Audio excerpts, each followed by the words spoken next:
ja mul on väga hea olla, ilus. Kõige ägedam selle juures, et ta viib nii kiiresti ära. Kas see oli päriselt ka 15 minutit? See aeg kaotab või muutub ka, et see tundus oluliselt pikk.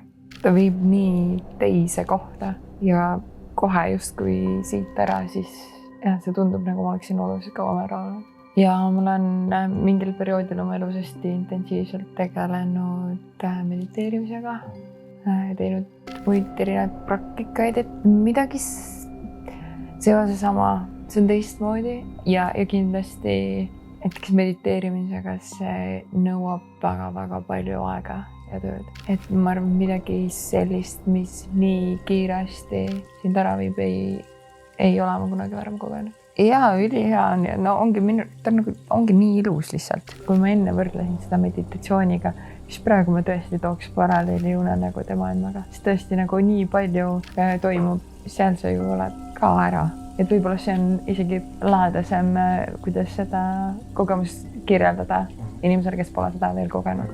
Ma ei ütleks nagu unenägu, aga jah, nagu mida me enne ka arutasime, et kuidas sa kirjeldad midagi inimesele, kes pole seda kogenud, et siis võib-olla see on midagi sarnast. Unenägu midagi sarnast. Väga äge tegelikult. Või no päriselt.